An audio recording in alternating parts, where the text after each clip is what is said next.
نحمدہ ونصلی علی رسولہ الکریم اما بعد فاعوذ باللہ من الشیطان الرجیم بسم اللہ الرحمن الرحیم۔ حضرات ذی وقار، آج رمضان المبارک کے ان دروس میں سے جو درس ہے اس کا موضوع ہے گھر میں آنے جانے کی سنتیں اور آداب کیا ہیں۔ جب ہم گھر میں آتے ہیں یہ ذہن میں رکھیے گا کہ ہمیں ہر روز اپنے یا کسی عزیز یا دوست کے گھر میں آنے جانے کی حاجت پڑتی رہتی ہے، تو ہمیں یہ معلوم ہونا چاہیے کہ گھر میں داخل ہونے کا سنت طریقہ کیا ہے۔ کسی کے گھر میں جائیں تو کیا دروازے کے سامنے کھڑا ہونا چاہیے یا کہ ایک طرف ہٹ کر کھڑا ہونا چاہیے، کس طرح اجازت لینی چاہیے، اور اگر اجازت نہ ملے تو کیا کرنا چاہیے، دعا پڑھ کر گھر سے نکلنے کا کیا طریقہ ہے، اس کی کتنی برکتیں ہیں، اور اگر گھر میں کوئی موجود نہ ہو تو کیا پڑھنا چاہیے، گھر میں داخل ہونے اور اجازت طلب کرنے وغیرہ کے حوالے سے متعدد سنتیں اور آداب کیا ہیں، اس پر انشاءاللہ تبصرہ کریں گے۔ اپنے گھر میں آتے ہوئے سلام کریں اور جاتے ہوئے بھی سلام کریں۔ حضور تاجدار مدینہ صلی اللہ علیہ وآلہ وسلم کا فرمان عالی شان ہے، جب تم گھر میں آؤ تو گھر والوں کو سلام عرض کرو، اور جب گھر سے جاؤ تو جاتے ہوئے بھی سلام عرض کیا کرو۔ اللہ تعالیٰ کا نام لیے بغیر جو گھر میں داخل ہوتا ہے شیطان بھی اس کے ساتھ گھر میں داخل ہو جاتا ہے، جیسا کہ حضرت جابر رضی اللہ تعالی عنہ سے روایت ہے کہ رسول پاک صلی اللہ علیہ وسلم نے ارشاد فرمایا، جب آدمی گھر میں داخل ہوتے وقت اور کھانا کھاتے وقت اللہ کا ذکر کرتا ہے تو شیطان کہتا ہے آج یہاں نہ تمہاری رات گزر سکتی ہے، نہ تمہیں آج یہاں سے کھانا مل سکتا ہے، نہ کھانا ملتا ہے نہ رات گزر سکتی ہے۔ وجہ کیا؟ جب انسان گھر میں بغیر اللہ کا ذکر کیے داخل ہوتا ہے تو شیطان کہتا ہے آج کی رات میری اسی کے گھر میں ہوگی، اور جب یہ کھانا کھائے گا تو کھانا کھانے کے وقت اس نے اللہ کا نام نہیں لیا تو مجھے کھانا بھی نصیب ہو جائے گا۔ اور یہ انداز ہوتا ہے جب کوئی خوش نصیب اپنے گھر سے باہر جاتے وقت باہر جانے کی دعا پڑھ لیتا ہے تو وہ گھر میں لوٹ کر واپس آنے تک ہر بلا و آفت سے محفوظ رہتا ہے۔ الحمدللہ سرکار مدینہ صلی اللہ علیہ وسلم کی سنتوں پر عمل کرنے میں بڑی ہی برکت ہے۔ حضرت ابو ہریرہ رضی اللہ تعالی عنہ آپ سے روایت ہے کہ آقا کونین صلی اللہ علیہ وسلم نے ارشاد فرمایا، آدمی اپنے گھر کے دروازے سے جب باہر نکلتا ہے تو اس کے ساتھ دو فرشتے مقرر ہوتے ہیں، اور جب آدمی کہتا ہے کہ بسم اللہ تو وہ فرشتے کہتے ہیں اس نے سیدھی راہ اختیار کر لی ہے، اور جب انسان کہتا ہے لا حول ولا قوت الا باللہ تو فرشتے کہتے ہیں اب ہر آفت سے تجھے محفوظ کر دیا گیا ہے۔ جب بندہ کہتا ہے توکلت علی اللہ، میرا توکل اللہ پر ہے، تو فرشتے کہتے ہیں اب تجھے کسی اور کی مدد اور حاجت کی ضرورت نہیں ہے، اب جو کہ اللہ رب العالمین جل جلالہ نے وہ تو کہ اللہ پہ توکل رکھا ہے تو لہذا اللہ تیری مدد فرمانے والا ہے۔ اور ساتھ ہی فرمایا دو شیطان جو اس کے پاس مسلط ہوتے ہیں یا اس پر مسلط ہوتے ہیں تو وہ اس سے ملتے ہیں تو فرشتے کہتے ہیں اب تم اس کے ساتھ کیا کرنا چاہتے ہو، اس نے تو سیدھی راہ اختیار کر لی ہے، تم تمام آفات سے محفوظ ہو گیا، خدا کی امداد کے علاوہ اور تو کہ چاہیے نہیں ہے، تو دوسرے کی امداد سے یہ بے نیاز ہو گیا، نکل جاؤ یہاں سے۔ اللہ اکبر، دو شیطان وہاں سے بھاگ جاتے ہیں اور فرشتے برکتوں کا اظہار فرماتے ہیں۔ آئیں حضرت ابو موسیٰ اشعری رضی اللہ تعالیٰ عنہ سے روایت ہے کہ آقا کونین صلی اللہ علیہ وسلم نے ارشاد فرمایا، باتیں بڑی توجہ سے سننے والی ہیں، بڑی توجہ، آپ کی توجہ کے طالب ہیں، آپ توجہ فرمائیں گے انشاءاللہ بڑی برکت ہوگی۔ تو حضور صلی اللہ علیہ وسلم نے ارشاد فرمایا کسی گھر میں داخل ہونے کے لیے 3 مرتبہ اجازت طلب کرنی ہے۔ کتنی بار؟ 3 بار۔ میرے محبوب فرماتے ہیں اجازت طلب کرو، اگر اجازت مل جائے تو ٹھیک، ورنہ واپس لوٹ جاؤ۔ جب کسی کے گھر جانا ہو تو اس کا طریقہ یہ ہے، پہلے اندر آنے کی اجازت حاصل کیجئے، پھر جب اندر جائیں تو پہلے سلام کریں، بات چیت بعد میں ہوگی، پہلے سلام کریں گے۔ پہلے کیا کریں گے؟ سلام۔ جب سلام سے ابتدا ہوگی تو اللہ اکبر برکتیں ہوں گی۔ جو سلام کے بغیر گھر میں داخل کی اجازت مانگے اسے داخلے کی اجازت نہ دی جائے۔ حضرت جابر رضی اللہ تعالیٰ عنہ سے روایت ہے کہ آقا کونین صلی اللہ علیہ وسلم نے فرمایا جو شخص سلام کے ساتھ ابتدا نہ کرے اس کو گھر میں آنے کی اجازت نہ دی جائے۔ جب کسی کے گھر جانا ہو اجازت مانگنا سنت ہے، بہتر یہ ہے کہ اس طرح اجازت مانگے، السلام علیکم، پہلے سلام عرض کریں، السلام علیکم، کیا میں اندر آ سکتا ہوں؟ پہلے سلام کریں پھر اجازت مانگے۔ حضرت ربع بن حراش رضی اللہ تعالیٰ فرماتے ہیں ہمیں بنو عامر کے ایک شخص نے یہ بات بتائی کہ اس نے حضور صلی اللہ علیہ وسلم سے اجازت طلب کی تو آپ گھر میں تشریف فرما تھے۔ اس نے عرض کی کیا میں داخل ہو جاؤں؟ تو حضور صلی اللہ علیہ وسلم نے اپنے خادم سے فرمایا باہر اس آدمی کے پاس جاؤ اور اسے اجازت طلب کرنے کا طریقہ بتاؤ۔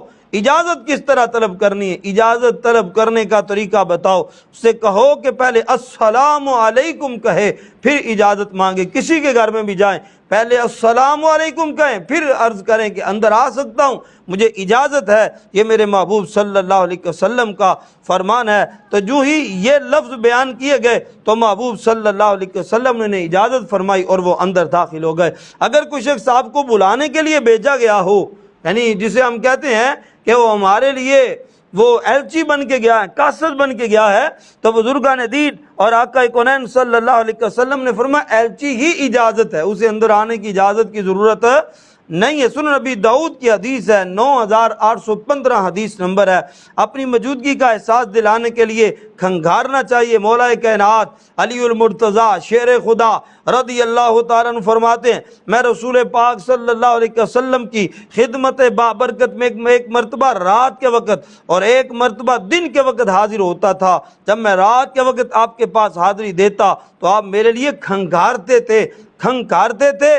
محبوب صلی اللہ علیہ وسلم کی سنت ہے جب کسی کے گھر جائیں تو دروازے سے گزرتے وقت ضرورتاً دوسرے کمرے کی طرف جاتے ہوئے کھنگار لینا چاہیے تاکہ گھر کے دیگر افراد کو ہماری موجودگی کا احساس ہو اور آگے پیچھے وہ ہو سکے۔ اگر کسی کوئی بے پردہ ہے تو وہ پردے کے اندر آ جائے، اگر دروازے پر پردہ نہ ہو تو ایک طرف ہٹ کر کھڑے ہوں۔ حضرت عبداللہ بن بصر رضی اللہ تعالیٰ سے روایت ہے آقا کونین صلی اللہ علیہ وآلہ وسلم جب کسی کے دروازے پہ تشریف لاتے تو دروازے کے سامنے کھڑے نہ ہوتے بلکہ دائیں یا بائیں کھڑے ہوتے۔ یہ ہمیں دیکھو طریقہ میرے محبوب نے بتایا ہے، یا دائیں کھڑے ہونا ہے یا بائیں کھڑے ہونا ہے۔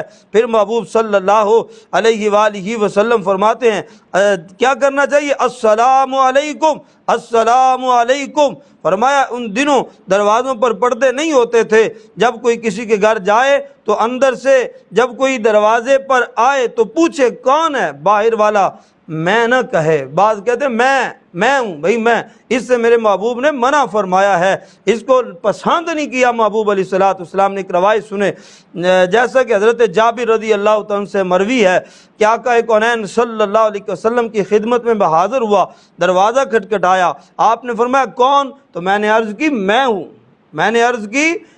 ہوں۔ جب میں نے میں کا بات کہی نا تو میرے محبوب فرماتے میں کیا ہوتی ہے؟ محبوب فرماتے ہیں میں کیا ہوتی ہے؟ آپ نے اس کو ناپسند فرمایا۔ صحیح بخاری کی حدیث ہے، حدیث نمبر 6250 ہے۔ محبوب علیہ الصلوۃ والتسلیم ارشاد فرماتے ہیں کیا کرنا چاہیے؟ جب کوئی پوچھے کون ہے تو اپنا نام بتائیں، تعارف کروائیں تاکہ اسے میں کی بات سمجھ نہیں آتی ہے۔ کوئی آواز پہچان دیتا ہے، کوئی نہیں پہچانتا۔ کسی کے گھر میں جھانکنا میرے محبوب نے سختی سے منع فرمایا ہے۔ حضرت انس رضی اللہ عنہ سے روایت ہے کہ رسول کائنات صلی اللہ علیہ وآلہ وسلم آپ فرماتے ہیں تشریف فرما تھے تو ایک شخص نے آپ کو جھانکا تو آپ نے نیزہ کی نوک اس کی طرف کی، چنانچہ وہ پیچھے ہٹ گیا۔ تو فرمایا دوسرے گھروں میں جھانکنے سے بچنے کے ساتھ ساتھ ہمیں اپنے گھروں کے دروازوں پر کھڑکیاں بند رکھنی چاہیے، دروازے اور کھڑکیاں بند رکھنی چاہیے تاکہ کوئی ایسا مسئلہ نہ ہو۔ سادے پردے آگے لگا دیں تاکہ ہمارا پردہ رہے۔ گھر میں کوئی بھی ہو تو السلام علیکم کہیں، اگر کوئی نہ ہو جس گھر کے اندر، اللہ اکبر، کتنا پیارا میرے محبوب صلی اللہ علیہ وسلم کا فرمان ہے کہ جب فرمایا گھر میں کوئی بھی نہ ہونا تو پھر کہا کریں السلام علیکہ ایھا النبی۔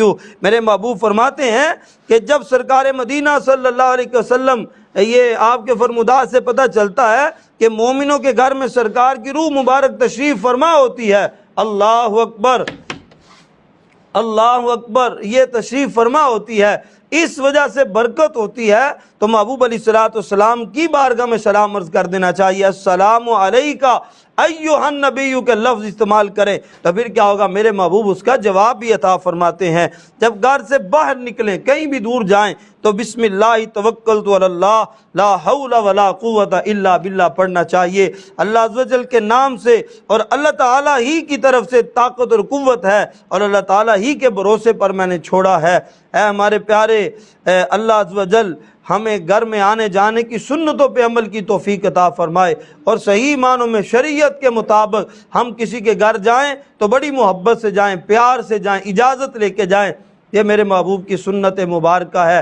بسم اللہ کی بڑی برکات ہیں، گھر میں جائیں تو بسم اللہ پڑھتے ہوئے جائیں، کھانا کھائیں تو بسم اللہ پڑھتے ہوئے، یہ ہمیں شریعت اسلامیہ کے تقاضے میرے محبوب صلی اللہ علیہ وسلم نے واضح طور پہ بتائے ہیں۔ اس لیے جب کسی کے گھر میں بھی جائیں، اور یہ آخری بات بڑی سمجھنے والی ہے، جب جائیں تو اجازت لے کر، جب کسی کے گھر سے واپس لوٹیں تو تب بھی اجازت لے کے جایا کریں، ہو سکتا ہے کسی کو کوئی ضروری کام ہو، ہم اجازت کے بغیر چلے جاتے ہیں۔ اور محبوب علیہ السلام نے ارشاد میں جب مہمان آتا ہے کسی کے گھر میں اکیلا نہیں آتا، 1000 برکتیں لے کے آتا ہے، 1000 رحمتیں لے کے آتا ہے، 1000 گناہوں کی بخشش لے کے آتا ہے۔ اور میرے محبوب کا فرمان سنیے، فرمایا جب وہ آئے تو میں اپنی استطاعت کے مطابق اسے کھانا پیش کرتے ہو، محبت سے پیش کرتے ہو، پیار سے پیش کرتے ہو۔ تو محبوب علیہ السلام نے فرمایا ابھی اس نے لقمہ اٹھایا ہے، کھایا نہیں، ابھی اٹھایا ہے، اللہ اکبر۔ تو فرمایا اللہ ایک لقمے پر ایک حج اور ایک عمرے کا ثواب عطا فرما دیتا ہے، ایک حج اور ایک عمرے کا ثواب عطا فرما، جتنے لقمے کھائے گا اتنے حج اور اتنے عمروں کا ثواب ملے گا۔ اس سے تھوڑا سا آگے چلیں تو محبوب فرماتے ہیں جب ایسا ہو کہ تم مہمان جانے لگے، وہ گھنٹہ رہے، 2 رہے، 4 رہے، دن 2 رہے، 1-2 دن رہے، جانے لگے، اس کو دروازے پر چھوڑنے کے لیے جاؤ، تو محبوب فرماتے ہیں جو ہی وہ مہمان گھر سے باہر نکلتا ہے اللہ میزبان کے سارے گناہ معاف فرما دیتا ہے۔ اللہ کریم ہمیں گھر میں آنے جانے کی سنتوں پہ عمل کی توفیق عطا فرمائے، جو ہمارے اندر کمیاں کجیاں اللہ اسے محفوظ فرما کے سنت کے مطابق ہمیں زندگی گزارنے کی توفیق عطا فرمائے۔ وما علیہ الا البلاغ المبین۔